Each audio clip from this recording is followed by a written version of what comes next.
cool. know. We should look it up. We are a movie podcast. Are we, though? We just talk shit and drink. And there just happens to be horror in it.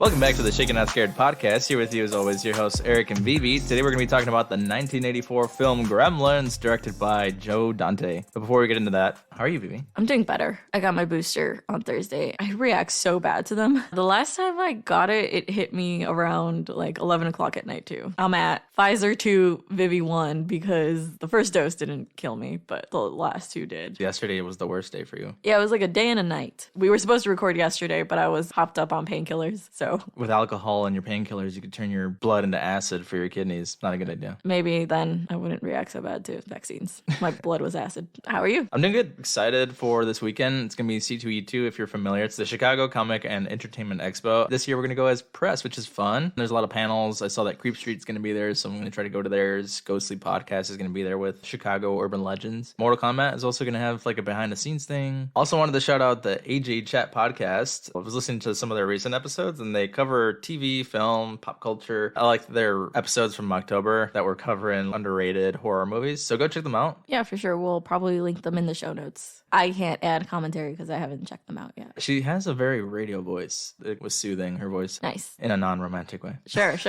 What creepy content do you have this week? Not a ton. We kind of accidentally saw the new Resident Evil film. Accidentally, because that was not what we were going to see. But I think I'm going to let Eric talk about it because he knows way more about this than I do. About Resident Evil? Yeah. Oh, well, we had just played the game, the first one, which is funny because, spoiler alert, it's something that was made for the fans. I don't think that if you're a movie critic, you'll absolutely love it. It's cheesy. Claire Redfield's in there, Chris Redfield, Leon Kennedy. When I saw Leon on there, he's my favorite just because Resident Evil 4 is the first Resident Evil game I ever played. Derry from Letterkenny was in it. Oh, yeah, he was. Yeah. For like a brief minute. He doesn't even say anything. He just dies. If I hadn't watched him play the game a week earlier, I would have been so lost and probably not found this movie as enjoyable. So this is probably for someone who's definitely played the games. Yeah, again, that was Resident Evil Welcome to Raccoon City. Let's talk about comfort content. So I was pretty sick, like I said. Eric decided that I needed ramen when he was right.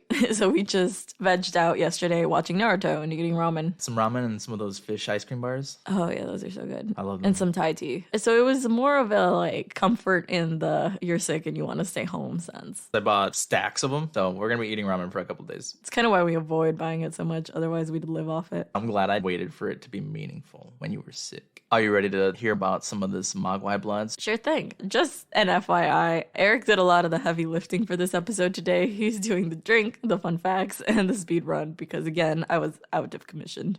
So the Mogwai blood includes rum chata, half and half, peppermint schnapps, and creme de menthe. Schnapps. So do you want to give it a shot? It's green. It's milky green. That's why it's Mogwai blood. I smell the mint already. Damn, that tastes like a straight candy cane. Very Christmassy. And I'm surprised by how much I like this because once you get the minty flavor, you get all the other creamy flavors like the rum chata and the heavy cream. I like this a lot. I'm gonna give it a 4.5. I'm gonna give it a 5. It'll make your breath smell good too. That's true. Loki was sniffing your breath right before this and he was like, go drink that drink, Mom. Yeah, again.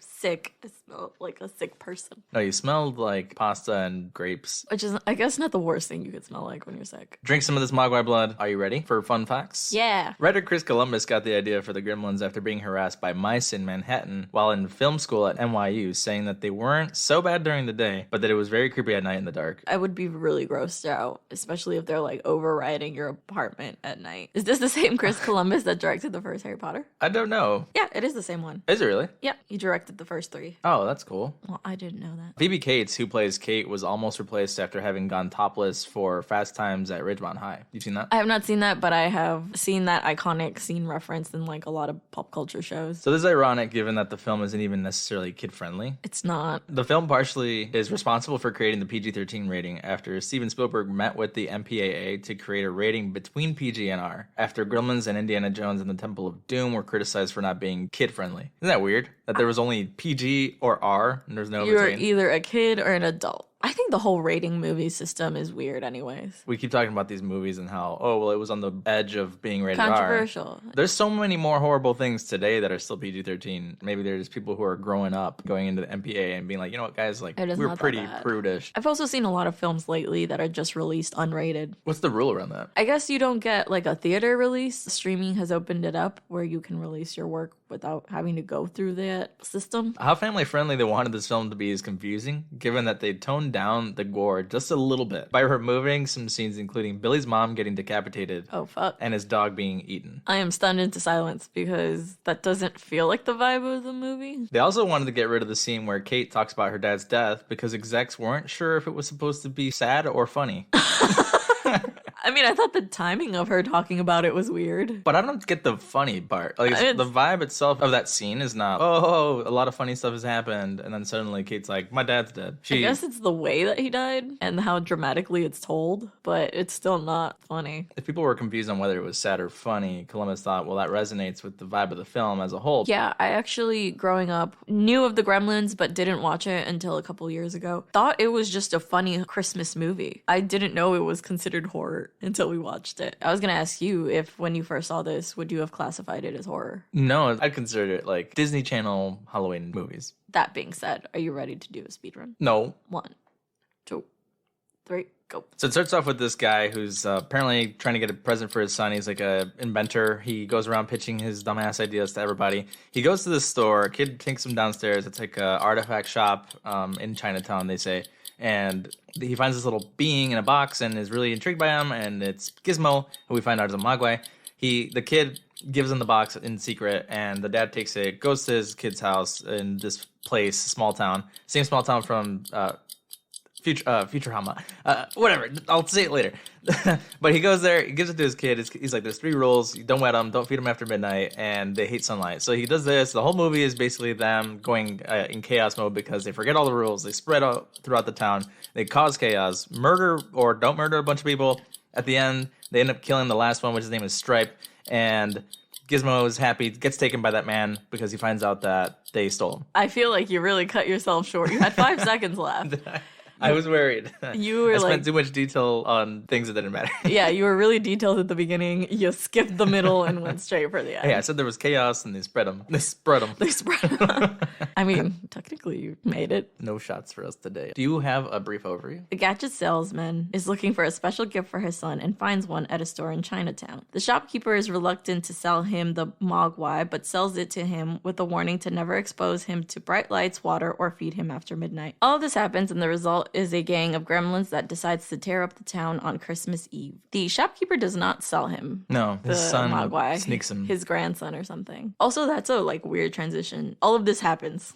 That's what I said. It really is. Did you write this? It has actually got a pretty decent rating on IMDb. What is it, an 8? It's 7.3. Oh, for horror, that's pretty high. Well, for horror? Quote unquote. I heard that this movie was supposed to be slated for Christmas time, but because they didn't have a movie slated for the summer, they released it in the summer, and it still did really good. Interesting. I wonder how much better it would have done at Christmas. Who knows? They're like, you know what I want to do on the holidays? I want to go see gremlins kill people in a small town. Love the holidays. Let's go watch people get murdered. It's kind of what we said about Silent Night, Deadly Night. Are you ready to dive into this? I am. Yeah. Eric really likes this movie. I do. I don't know that I like watching it, though. It's good. I like it in theory.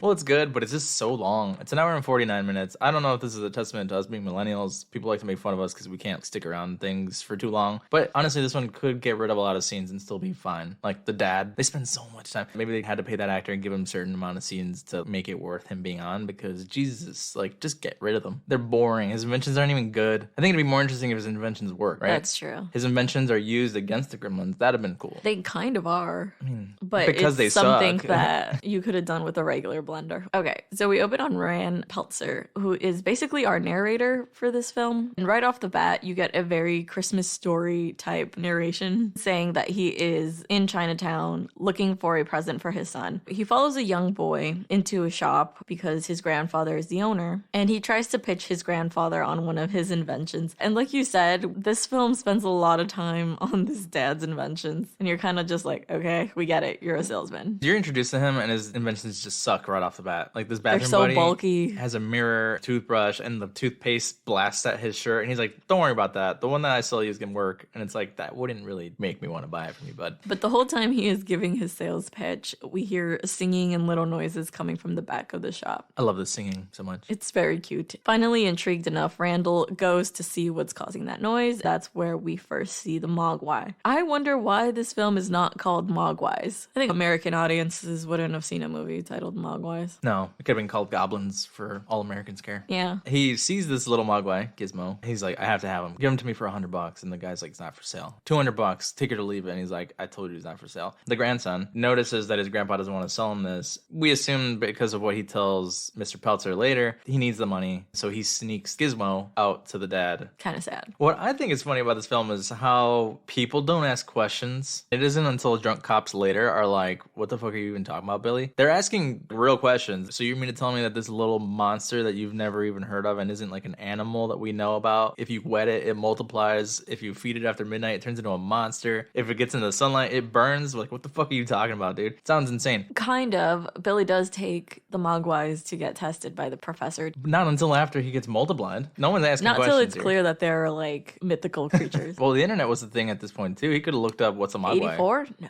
Internet? Early No. internet. No. No. Okay, so 84 giant whole room computers, I Okay, think. maybe not the internet. Encyclopedia. Encarta Encyclopedia. Do you remember that? Is that still an internet thing? No, Encarta Encyclopedia was like the Those books. volumes that you would buy and keep in your house? Actually, it might not even be that. I think it was computer too. I But think it was. Okay, before the internet, the pre-internet. the paper internet. Okay? Internet. You could have gone on there and looked up Mogwai. I'm just saying, questions are not being asked that need to be asked. When are questions ever asked in horror movies? Before Ran goes off with the Mogwai, I don't think we ever get a name for the grandson of the shopkeeper. No. He basically tells them that there are 3 very important rules. He mentions no sunlight. If the Mogwai is exposed to sunlight, it will die. Don't get him wet. He does not drink water, which is a red flag. What living creature does not drink water? And never feed him after midnight. This is the most important rule. We're introduced to this town. Fun fact, this town was the same set that was used in Back to the Future. If some people think that this town looks familiar, that's why. I've never seen Back to the Future. Oh, no? You haven't seen the Marty McFly. guy traveling back in time having a crush on his mother? Yeah, I've heard that enough to make me not want to watch the movie. Rick and Morty from the 80s? Seriously. So yeah, we're introduced to this town. Billy is the main character. His car's not working. He's there with his dog Barney. The neighbor, who we later referred to as Murray, is telling him his car's not working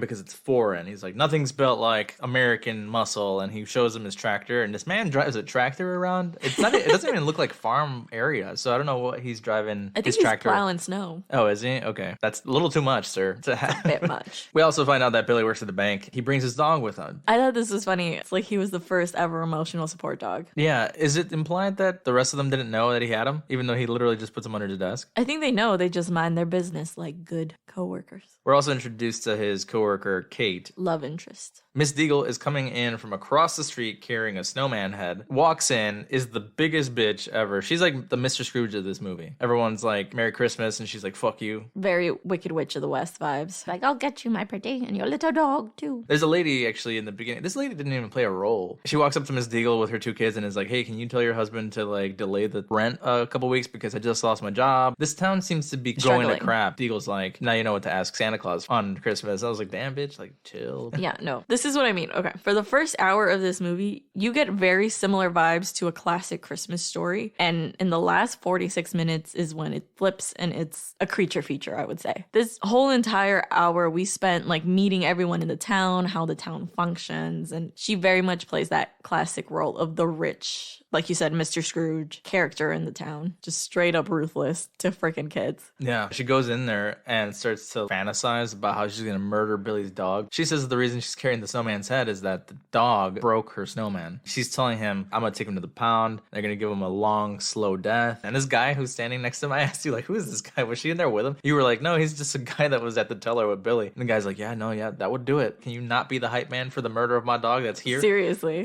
I don't understand people who like hate animals this much, especially later when you find out that she has a million cats. I don't Ridiculous. know. As she's talking shit, Barney's like, fuck you, I'm gonna get you. He decides to fight for his life, jumping over the desk and just growling and attacking her. It is very clearly not a vicious dog, but I get how it could be scary to an older lady. Afterwards, she's like, I have a weak heart. She's just an asshole. Talking about how you have a weak heart, but you still walked across town with this snowman head just to go talk shit at the bank. That's true. We get the owner of the bank and a character that we meet, Gerald, breaking up the fight that has broken out between Barney and Mrs. Deagle. Later on, Billy, trying to blow off some steam, goes to the bar and starts drawing a caricature of Miss Deagle being an evil dragon. Kate seems to care a lot about this town and community. She says she's working there literally just to help out the owners. She's doing it for free around the holidays. Gerald's there as well, telling him that he almost got fired for what happened with Barney. He's this weird character that pretends like he cares what happens to you, like, but doesn't. Like that good guy that's just, no, they're really an asshole. Yeah, because he goes in to humbly brag about how he's the junior VP there now and he's 23. Old as hell looking. He looks like he's 75. Soon enough, I'll be VP and I'll be 25. What are you doing? He kind of says something weird. Billy is supporting his entire family financially. Yeah, makes fun of him for it. That's such a weird thing to It's such a weird thing to say. Like, mind your business. Like, he's basically telling Billy to cut ties with his parents and just look out for number one. Weird. Where does this come from? It goes nowhere in the movie. He hits on Kate. He's like, I got a new apartment. I got cable TV. And I was like, damn. He's inviting her for the 80s version of Netflix and chill. He really is.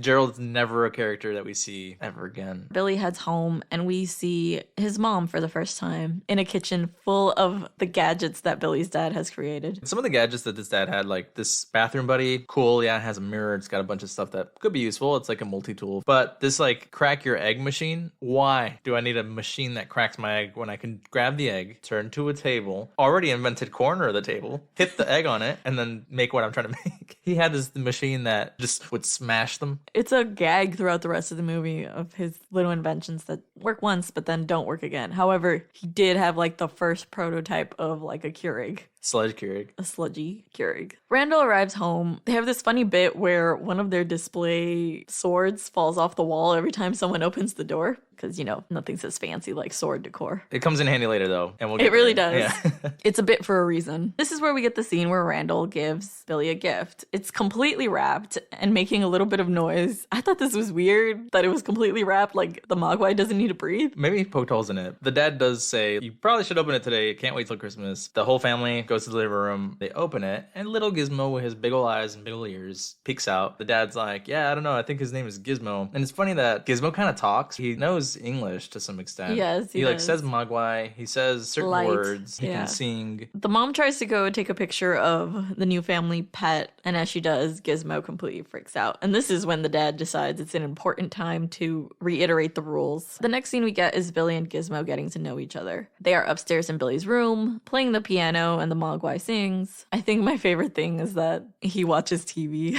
Yeah, he watches a lot of those old school movies. I wondered if this was again playing on those like classic Christmas movies. I'm thinking A Christmas Story. They have those old classic black and white films on the TV. Or maybe in the 80s, all you watched was old reruns on TV because you didn't have DVDs and stuff. Netflix. Or streaming. Pete, the little kid, it seems like he's a neighbor who helps him out. Comes over. Billy immediately is like, hey, do you want to meet my new little thing? And he's like, what is he? And he's like, oh, he's a Mogwai. Pete accidentally spills water on him. And we get these little fur balls that bubble and shoot up off of Gizmo. This is why we realize they can't get wet. Gizmo because they multiply. Screaming in pain. They look so sad. Yeah. Gizmo is the cutest thing ever. If this premise were true, I feel like the planet would be overtaken by these things. The like planet's immediately. Literally 70% water. Yeah.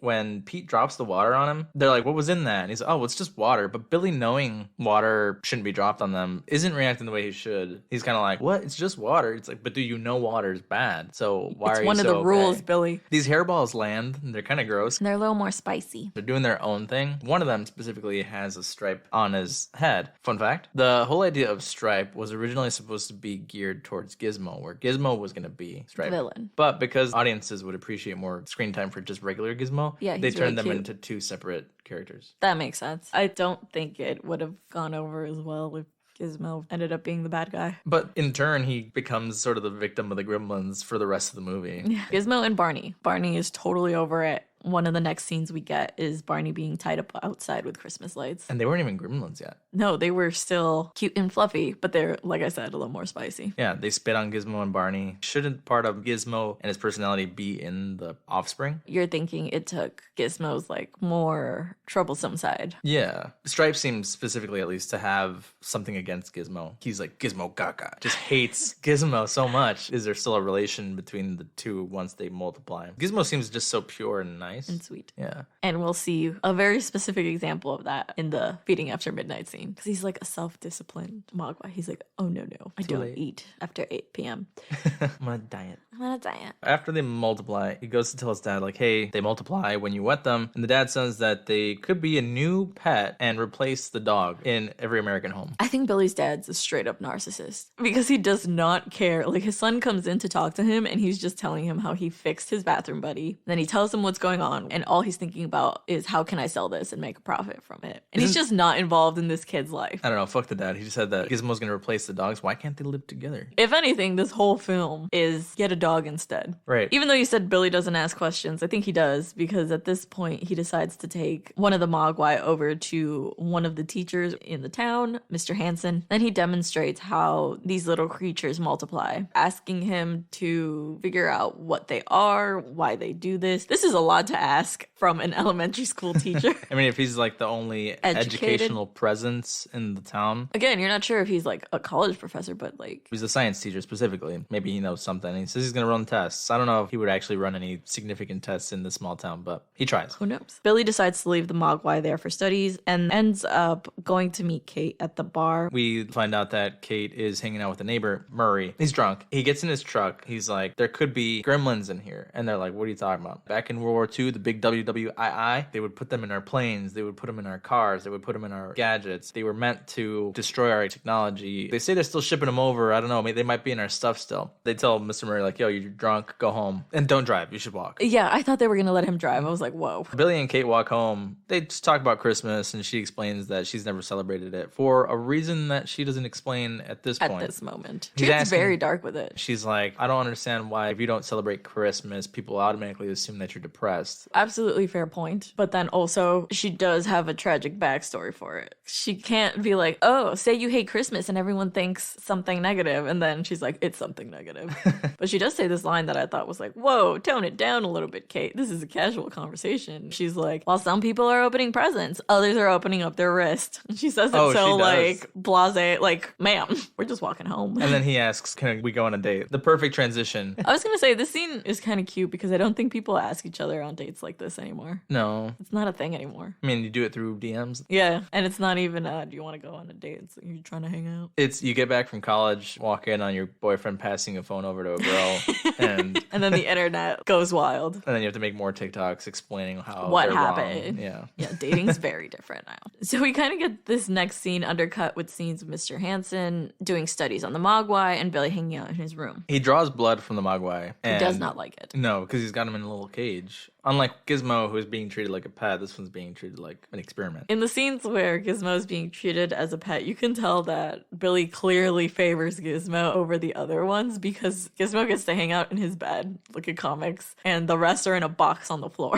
Gizmo's also watching this racing movie, which comes into play later when he jumps on that little toy car. But it's midnight. We later find out that Mogwai have cut the wire. Billy looks at the clock. It's one of those old analog clocks stuck at like 11:30. He's like, well, I guess it's not midnight. So he goes downstairs and gets some chicken, and we get this really gross zoomed in view of the Mogwai eating this. I thought it was raw chicken. If I just grabbed a plate of chicken and fed it to the family pet, I think my mom would have killed me. When earlier they're like, hey, rules, I'd be like, what do we feed them? Family food. Yes. Again, the clock is stuck on 11:30. But at the same time that this is happening, Professor Hansen is at school, is eating a sandwich, still running tests on the Mogwai he's got in the cage, sees the time and is like, all right, it's time to pack up. He leaves his half-eaten sandwich right in front of the Mogwai, who reaches over and gobbles it down. Who does this? Who leaves their half-eaten food at work, like on your desk? Have you? No, Have you done that? my half-eaten food on my desk. Overnight, no. No. I've left chips there, but this professor should have also asked, what do I feed it? Because what has he been doing this whole time? Has he been feeding it while it's in the cage? Again, I don't think Billy explained the rules here. He literally just showed him what happens when the Mogwai gets wet. So. Yeah. The next morning they wake up. There are these xenomorph, face hugger, alien pods webbed up all around the room, which is gross. Billy's mom comes upstairs and is like, what the heck is this? Did you feed them after midnight? He's like, no, there's no way. I double checked. And he goes to check the clock and realizes that the wire for the clock has been cut. Pete and Billy have gone to visit the professor to ask, like, hey, what the hell's going on? The professor starts to explain metamorphosis. He's like, that's possibly what's happening here. While this is happening, we still keep getting flashes at the dad. Again, scenes that I think didn't really Could've done matter. without. The dad's at some convention and he's presenting his inventions. I think later he's on a call with the mom and is like, I really underestimated how advanced some of the other people were going to be because he's just got that bathroom buddy and there's literal robots walking around. Yeah, so I don't know if we are missing something. Maybe this is something to do with the actor being prominent or something. And like you said, he needed more screen time. But filming this scene could not have been cheap. There's all these like fake gadgets around. It's Christmas Eve though, and the mom's like, so you're not coming home? He's like, I don't know, I'll do my best. Every time when you see the dad from here on out is him trying to get home. My favorite thing is he's acting like he's so busy and has to be away at work. Like he's actually making money. Who's paying this guy? They have a nice house. Billy's supporting them, working at the bank. Damn, that didn't even click in my head. Oh, you know what? That's why Gerald says that. It just blew my mind. When she said that earlier, I was thinking like Billy's dad's dead.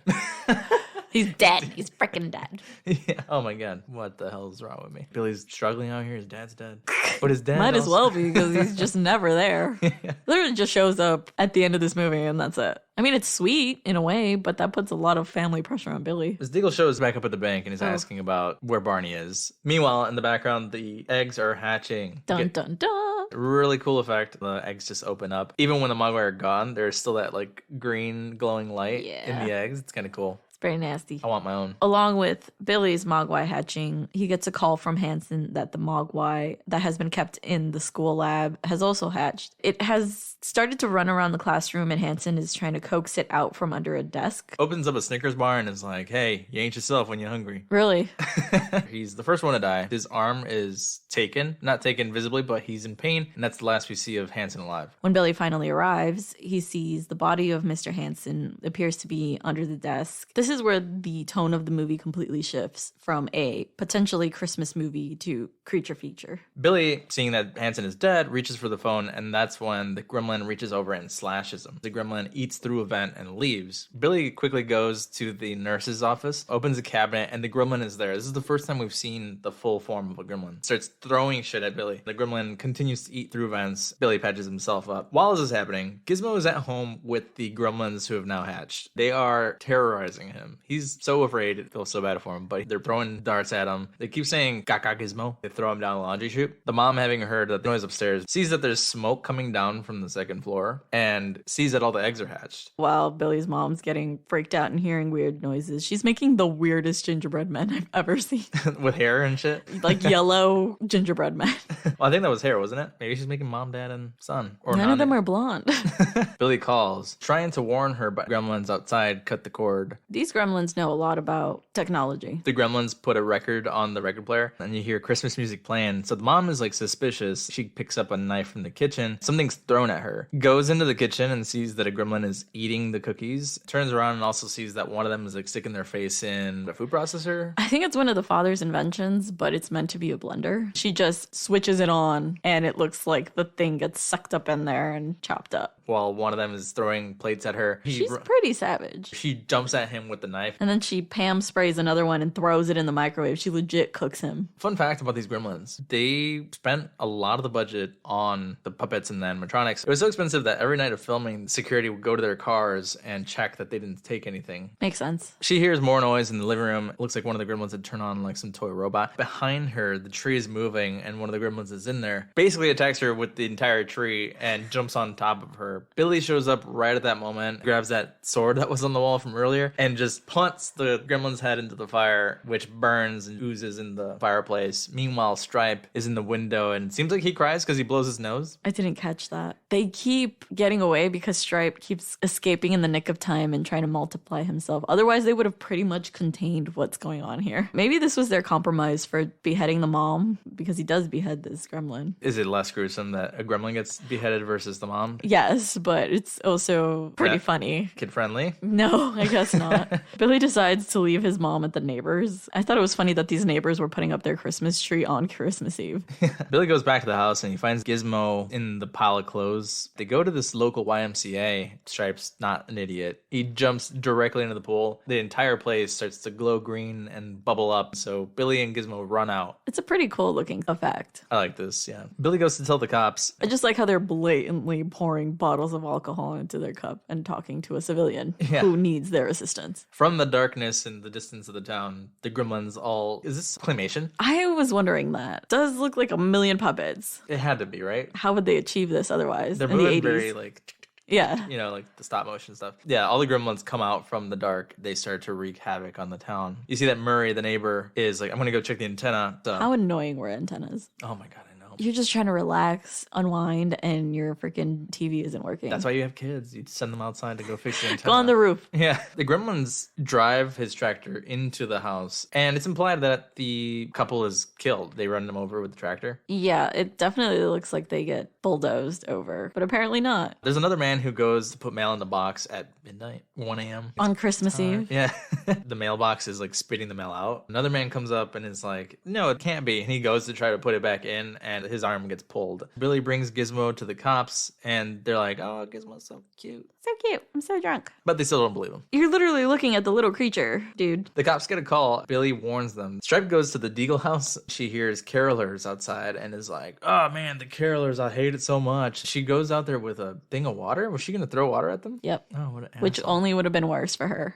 Yeah. The Gremlins are outside and they're singing with their little earmuffs. Cute. They're all dressed in like mittens and jackets. Because you know you gotta stay warm when you're a little creature. This is probably one of my favorite scenes in the movie because Mrs. Deagle completely freaks out. I don't know why this is a thing in other horror movies. I think it was in like Annabelle Creation where someone has one of those chairs that takes them up and down the stairs. I don't know why this trope happened. Like I get it. It can be effectively creepy because they're heading down and they're seeing something terrifying and they can't stop. But Mrs. Deagle uses it to get away from them, which just does not seem effective. So I was about to write down, I don't know why people do this until she was freaking launched. And I'm like, okay, yeah, no, that would get you away from them really quickly. But she is completely launched out the window. I don't think a little old lady with a weak heart would have survived this. No, but the weak heart thing is just her piece of shit way of being like, oh, I can't handle it, but she's still a bitch. But you're still older, and a fall from like the fucking third floor of your house when you live in like a mansion would definitely kill you. The cops are driving by and see her launch. They see her body and her legs are just splayed out with the chair. A gremlin is under their car and cuts the brake line. Because again, they're full-on electricians. They're smarter than you think. Yeah. A man dressed as Santa comes out of his house and is being attacked by a gremlin in front of them. They start freaking out, watching this man get attacked. And instead of getting out to help him, to help anybody, cops that they are, they just floor it. They're freaking out. The one guy's like, it's Christmas Eve. What the hell is happening with this town? See a car is about to hit them. They can't stop. They crash into the car. The gremlin's able to watch the flash from the explosion. Brings a little bit of question to, do they actually get hurt with light or not? True, but then also these cops are definitely dead. Oh yeah, definitely. They're not alive. Billy and Gizmo get in their car and they start driving to town. On the radio, there's a reference to Orson Welles. When War of the Worlds was read out loud as a story on radio stations, people heard this, didn't know that it was a play, and genuinely thought that the world was being taken over by aliens. Because people are calling into the radio station to say like, hey, there's people in our house, things are getting destroyed, there's these little green men, there's monsters. The radio station guy's like, can you stop prank calling? This is ridiculous. You're getting two Orson Welles on me. I believe it's Pete who calls them. Oh, is it? Pete, the neighbor little kid? Oh, Yeah. we don't see him again ever. No, we don't. He's one of the Coreys. Yeah, he is. Lost Boys kid. Everything kid in the 80s. Next thing we get is Kate dealing with the gremlins at the bar. We get a lot of flashes of different kinds of gremlins. It's so funny. Reminds me a little bit of the cantina scene in Star Wars. It's just got that similar vibe of like you're walking into something that doesn't make sense or isn't familiar. All the characters have In their a bar. own personality. And, Yeah. There's one with like a ball sack chin.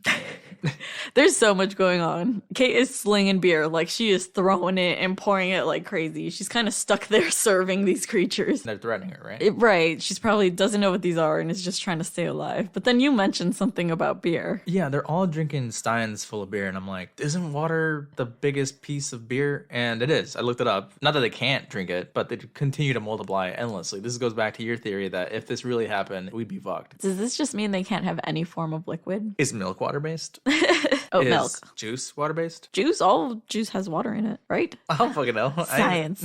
We're not as smart as Gremlins, okay? We don't know. We just don't know the science in this world because beer is definitely water and they're not multiplying. We do get a bunch of flashes of different kinds. There's like a old school flasher, the guy with the coat, and he opens up and he's like, to Kate because he's naked, but no genitals. No.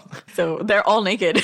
They're all walking around naked. Is that a joke that happens in film now? The whole like flasher dude? I feel like that was so common in TV before. I remember watching Sábado Gigante and it was literally the joke on one of those skits. It's a joke in Hercules. Yeah. Do we still see that? Sure, absolutely not. Sexual harassment's not Yeah. funny anymore. No. Finally. Don't know why people thought it was funny in the first place. No. There's ones that are playing poker and there's one that has lipstick. It tells the other gremlin like, hey, he's cheating, and he pulls a gun out and shoots the other guy. I like how these gremlins learn how to use a gun immediately. It's a small town. Yeah, small town America. There is a reference to Flashdance. Yes, the one that has like the little leg warmers, yes. There's one that keeps trying to like light cigarettes. There's a bunch that already have cigarettes lit. Kate realizes that when she turns a match on to light the cigarette of one that's at the bar, he keeps backing away because the match is too bright. But they already have lit cigarettes. Do they? I thought they just had them in their mouth and she was trying to light them for them. That one didn't have lit cigarettes, but there were others that already had lit cigarettes on them. Then? And again, like the explosion earlier didn't kill that one gremlin watching. So how is this little match freaking this gremlin out? It doesn't make sense because they're in a room flooded with bar lights. Those red neon signs. Yeah. She realizes though that this little match is creeping the gremlin out, thinks fast, grabs a camera, and starts to flash it in the bar. All the gremlins are freaking out. She gets to make her way out, but there's like a mugger, because you can't tell the identity of this gremlin. They need to keep it hush.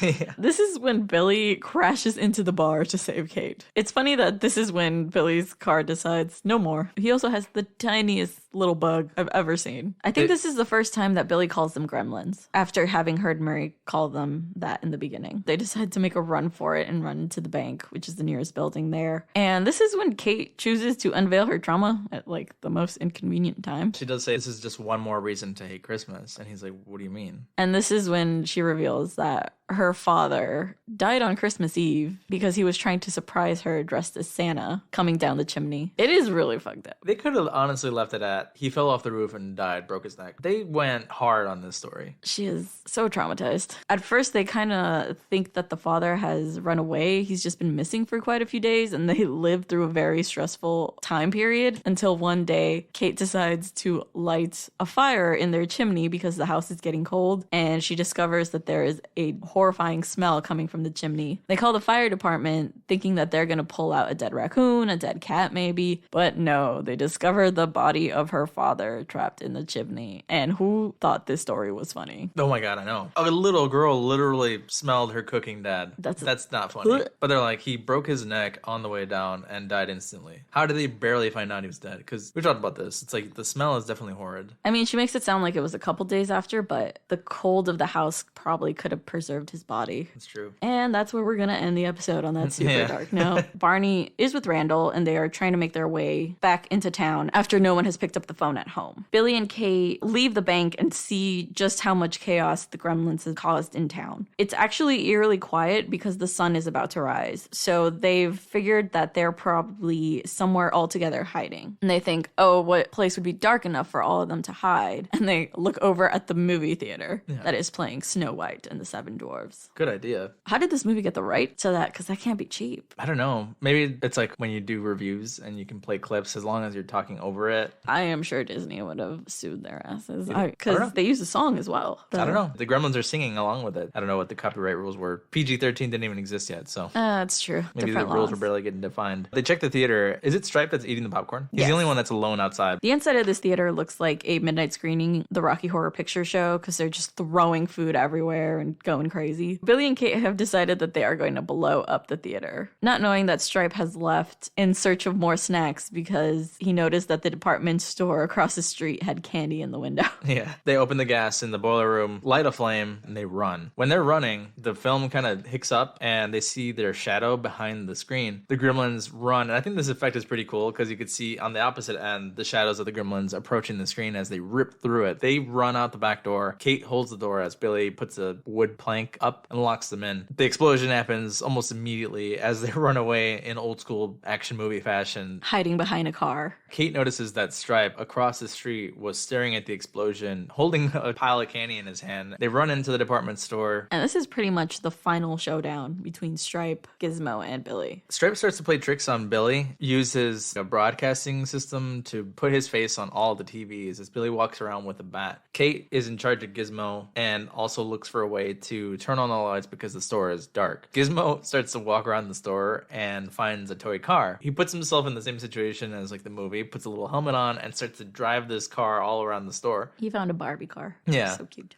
Billy gets a saw blade thrown directly at him and notices where Stripe is. This battle happens a little all over the place. Stripe shoots Billy with a crossbow. And again, what's with these department stores just having straight weapons everywhere? Yeah. Stripe pulls out a chainsaw, goes and attacks Billy. Billy uses this wooden bat to stop the chainsaw, I which think is he weird. would have cut through it immediately, wouldn't it have? I thought maybe it was a metal bat, but after the lights are turned on, the bat does have damage on it, like it's wood. So That is a strong bat then. when Kate finally did turn on the lights, this fountain in the background also turned on. After Stripe gets dragged off by the chainsaw, he hits a wall and is like dizzy, but he sees that the fountain's turned on, turns to the right and sees that there's a gun. He grabs the gun and then goes to the fountain. Billy and Kate see him, but he's shooting at them. Stripe puts his finger in the fountain and starts to make the water glow because he's about to multiply. In that moment, Gizmo approaches with his car, gets launched by a shovel that happens to be perfectly placed for him to use it as a ramp. Gets thrown over Stripe. Stripe just stares at Gizmo as he flies past. As Gizmo kind of shakes it off, the car explodes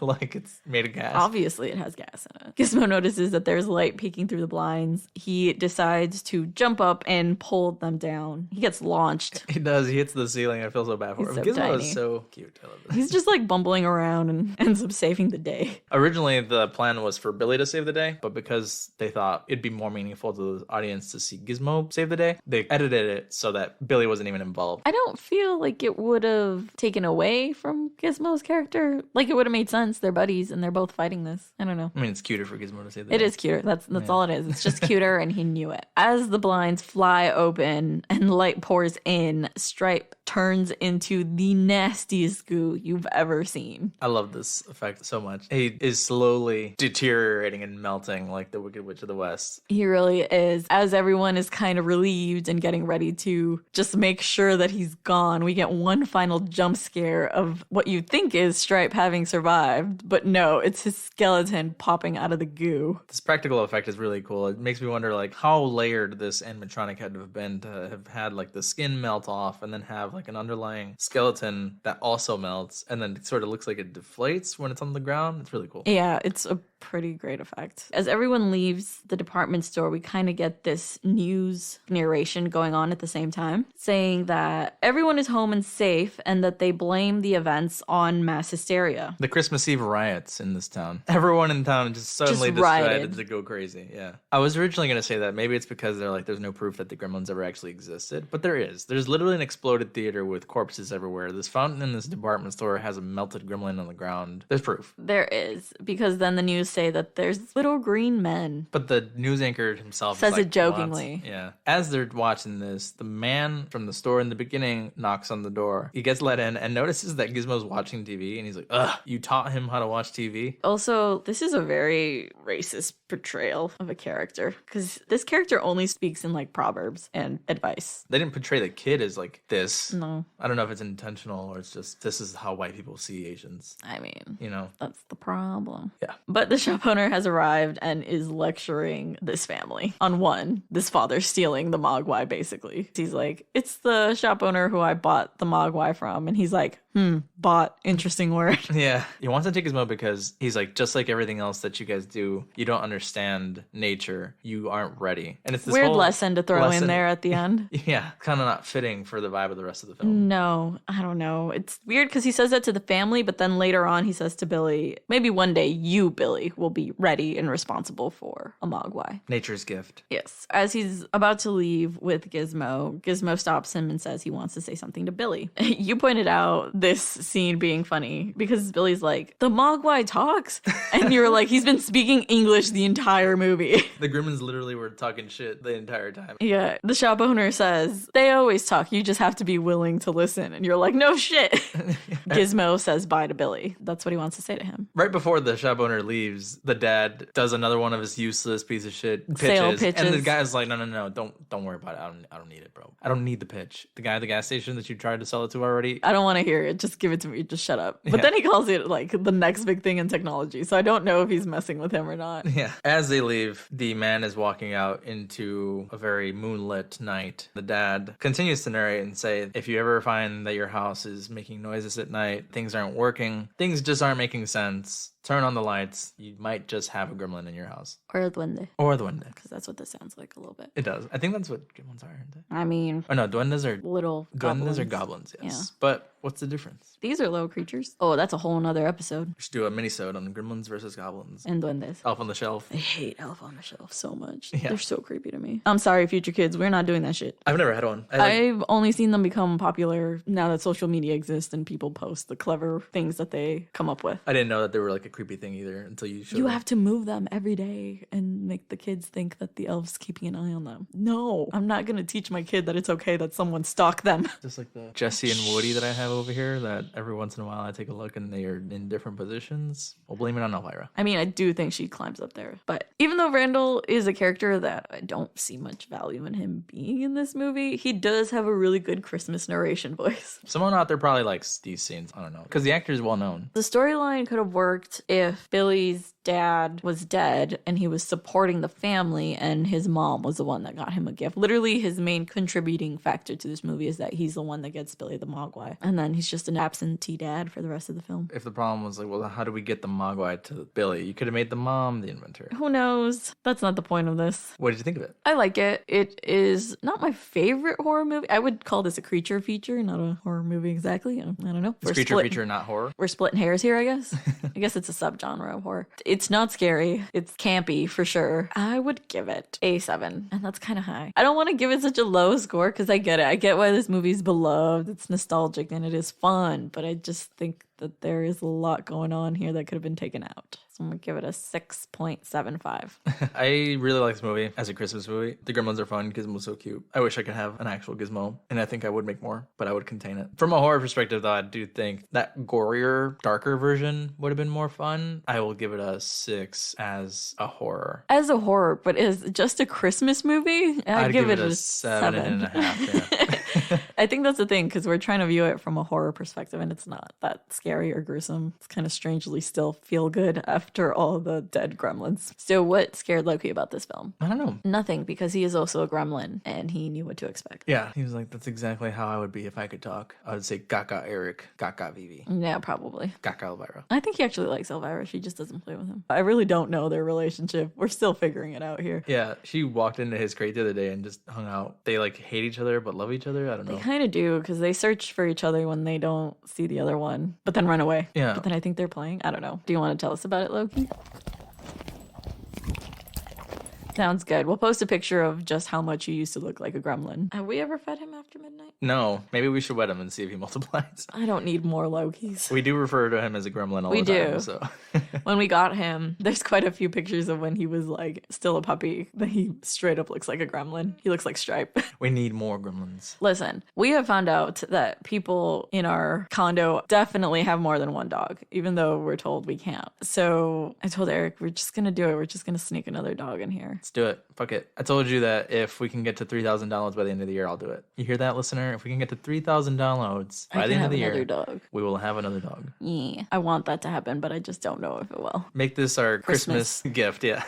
But is that pretty much it for us here? I think so. Try their Mogwai blood. It's pretty good. I really liked it. Before we end the show, I wanted to just say that we got our first patron. Woo! Yeah, when you become a patron, we shout you out on the next episode. So this month we have Francisco. Thanks, Francisco, for being our first patron ever. It'll always hold a place in our hearts. But yeah, if you ever want to do that and get a shout out on the show, go support the show on the Patreon. And if you want a specific type of shout out or want us to say something in particular, send us an email. Yeah. But as always, we hope you guys had a good time here with us. You can follow us pretty much anywhere at Shaken Not Scared Pod, except Twitter. Twitter is Shaken Scared Pod. You can send us an email at shakennotScaredPod unpreparedpod@gmail.com. Support the show on Patreon, like Francisco. You can get early access to episodes or a bonus episode and themed drink idea every month. Listen wherever you get your podcasts. Give us a follow. Check out our drink videos. Give us a like, rate, review, all that good stuff. Okay, thanks. Bye. Bye.